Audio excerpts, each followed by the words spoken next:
Hi friends, welcome back to Mazhathulli creations.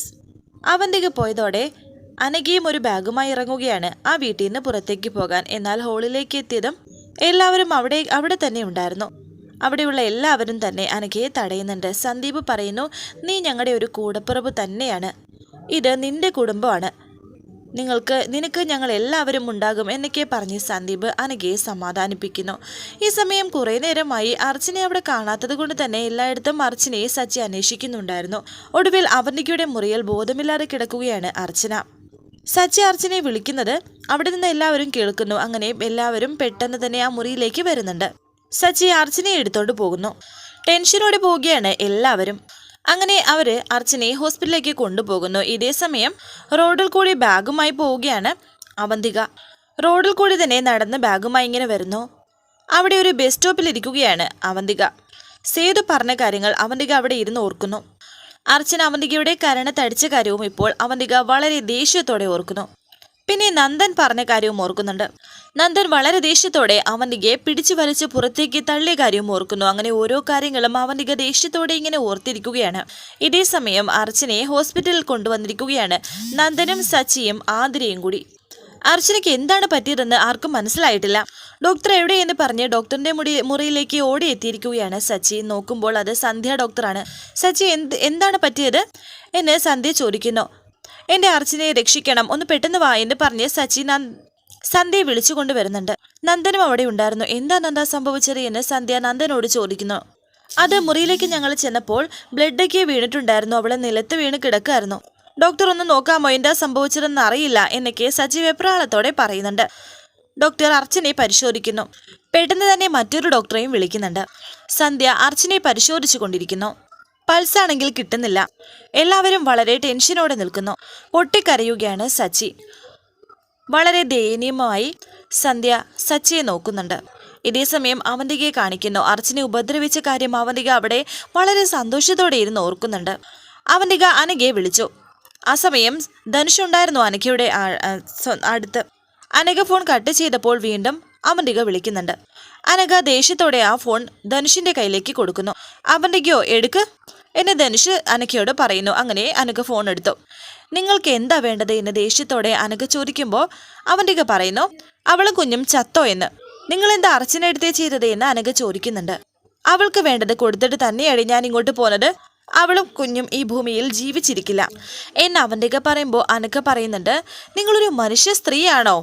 പിശാജാണ് നിങ്ങൾ, പിശാജ്.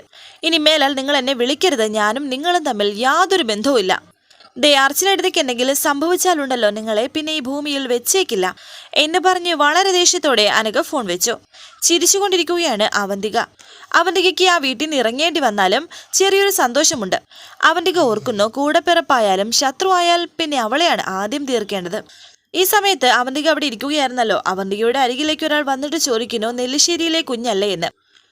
ആണെങ്കിൽ എന്തു വേണമെന്ന് അവന്തിക ചോദിക്കുമ്പോൾ അയാൾ പറയുന്നു, അല്ല, കുഞ്ഞിനെ കാറൊക്കെ ഉള്ളതല്ലേ, നിങ്ങളൊക്കെ ബസ്സിൽ യാത്ര ചെയ്യുമോ? ഞങ്ങൾ ബസ്സിലോ കാറിലോ എനിക്ക് ഇഷ്ടമുള്ളതുപോലെ യാത്ര ചെയ്യും. താനാരാ, തനിക്ക് എന്തൊക്കെ അറിയണം? കുഞ്ഞ് എന്നോട് ചൂടാവുന്നത് എന്തിനാ? ഞാനൊരു കുശലം ചോദിച്ചെന്നല്ലേ ഉള്ളൂ എന്നൊക്കെ അയാൾ പറയുന്നുണ്ട്. താൻ എന്നോട് കുശലം ചോദിക്കാൻ ഞാനാരാ? തൻ്റെ ബന്ധുവാണോ? താൻ പോയേ, ഞാൻ ഈ വെയിറ്റിംഗ് ഷെഡിൽ ഇരിക്കുന്നതിന് തനിക്കെന്താണ്? ഇത് തൻ്റെ കുടുംബസ്ഥത്താണോ എന്നൊക്കെ അവന്തിക ചോദിക്കുമ്പോൾ അയാൾ പറയുന്നു, എൻ്റെ കുഞ്ഞെ, ഞാനൊന്നും പറയുന്നില്ല, ഞാനങ്ങ് പോയേക്കാം. ഈ കൊച്ചിനെ ഭ്രാന്ത് പിടിച്ചെന്നാ തോന്നുന്നത് എന്നുകൂടി പിറുപിറുത്തിട്ടാണ് അയാൾ പോകുന്നത്. ദേഷ്യത്തോടെ അവന്തിക പറയുന്നു, ഭ്രാന്ത് നിന്റെ കുശലം ചോദിക്കാൻ വന്നിരിക്കുന്നു. ഈ സമയം അവിടേക്കൊരു കാറ് വന്നു. വന്നിരിക്കുന്നത് മൂർത്തിയാണ്. എന്താ പറ്റി, അയാളോട് എന്തിനാ വഴക്കിട്ടത് എന്ന് മൂർത്തി ചോദിക്കുമ്പോൾ അവന്തിക പറയുന്നു, അയാളും കൊള്ളാം താനും കൊള്ളാം, രണ്ടുപേരും കണക്കാ. ഇന്നേ വരെ തന്നെ ഏൽപ്പിച്ച എന്തെങ്കിലും കാര്യം കൃത്യമായി ചെയ്തിട്ടുണ്ടോ? തന്നെ ഏൽപ്പിച്ചതെല്ലാം എൻ്റെ തലയിൽ തന്നെ വന്നു വീണു. അതിൻ്റെ ഫലമായിട്ടാണ് ഞാനിപ്പോൾ ഈ പെരുവഴിയിൽ വന്ന് നിൽക്കുന്നത്. എടോ, പാമ്പിൻ്റെ പത്തിക്കടിച്ച് വേണം കൊല്ലാൻ, അല്ലാതെ നോവിച്ച് വിടരുത്. തരം കിട്ടിയാൽ അത് തിരിച്ചു കൊത്തും. എൻ്റെ ഭർത്താവ് ഇപ്പോൾ എന്നോട് അതാണ് ചെയ്തിരിക്കുന്നത്. അതിനുള്ള അവസരം നീയാണ് ഉണ്ടാക്കിയത്. കൊല്ലാൻ പറഞ്ഞാലേ കൊല്ലണം, മനസ്സിലായോ? മൂർത്തി പറയുന്നു. അവന്തിക ഒന്ന് സമാധാനപ്പെടും, നമുക്ക് എല്ലാത്തിനും പരിഹാരം ഉണ്ടാക്കാം. ഇപ്പോൾ എന്താണ് ഉണ്ടായത്? അവന്തിക അവിടെ ഉണ്ടായ കാര്യങ്ങളെല്ലാം പറയുന്നു. ശിവരാമൻ സത്യം തുറന്നു പറഞ്ഞതും നന്ദൻ എല്ലാം മനസ്സിലാക്കി തിരികെ വന്ന് സത്യങ്ങൾ തുറന്നു പറഞ്ഞതും പിന്നെ ഇതുകൂടി പറയാൻ മറന്നില്ല, അർച്ചനെ ഉപദ്രവിച്ച കാര്യം. സന്തോഷത്തോടെ മൂർത്തി പറയുന്നു. അപ്പോൾ അർച്ചന തീർന്നോ എന്ന്. ഈ സമയം ഹോസ്പിറ്റലിൽ പൊട്ടിക്കരയുകയാണ് സച്ചിയുടെ വിഷമം കാണാൻ കഴിയാതെ നന്ദനും ആതിരയും കരഞ്ഞുകൊണ്ടിരിക്കുന്നു. എല്ലാവരും വിചാരിക്കുന്നത് അർച്ചന മരിച്ചുപോയെന്നാണ്. കാരണം അർച്ചനയ്ക്ക് അനക്കമില്ലാതെ തന്നെയാണ് കിടക്കുന്നത്. തീർന്നു കാണും, ചാകാൻ തക്കവണ്ണം അവൾക്ക് കൊടുത്തിട്ട് തന്നെയാണ് ഞാൻ അവിടുന്ന് വന്നതെന്ന് അവന്തിക പറയുന്നു. ഇനി ഇവിടെ നിൽക്കേണ്ട, നമുക്ക് പോകാം എന്ന് മൂർത്തി പറയുമ്പോൾ അവന്തിക പറയുന്നു, നിക്ക്, നീ എന്ത് ചെയ്യാൻ പോകുന്നു? ആദ്യം വണ്ടിയിൽ കയറ്, ബാക്കി കാര്യങ്ങൾ നമുക്ക് പിന്നീട് സംസാരിക്കാം. ഇനി ഇവിടെ നിൽക്കുന്നത് അപകടമാണെന്ന് മൂർത്തി. എങ്ങോട്ട് പോകും? നിന്റെ വീട്ടിലേക്കോ അതോ ഹോട്ടലിലേക്കോ എന്ന് അവന്തിക പറയുമ്പോൾ മൂർത്തി പറയുന്നു, തൽക്കാലം നമുക്ക് എൻ്റെ വീട്ടിലേക്ക് പോകാം. അവിടെ ചെന്നിട്ട് ബാക്കി തീരുമാനിക്കാം. എന്തായാലും ഈ റോഡിൽ ഇങ്ങനെ നിൽക്കേണ്ട, വന്നേ. അവന്തിക പറയുന്നു, നീ എന്താടാ വിചാരിച്ചത്? അവന്തികയെക്കുറിച്ച് നിനക്ക് എന്തറിയാം? എനിക്ക് പോകാനിടയില്ലെന്നാണോ നീ വിചാരിച്ചത്? എന്നെ കൊണ്ടുപോകാനുള്ള വണ്ടിയും ആളും ദേ വേറെ വരും. അവന്തികയെ കൊണ്ടുപോകാൻ അവിടേക്കൊരാൾ വന്നുകൊണ്ടിരിക്കുന്നു. അവന്തിക പറയുന്നു, ഇനിയാണ് അവന്തികയുടെ യഥാർത്ഥ മുഖം എല്ലാവരും കാണാൻ പോകുന്നത്. ഈ സമയം വീണ്ടും സച്ചിയെ കാണിക്കുന്നുണ്ട്.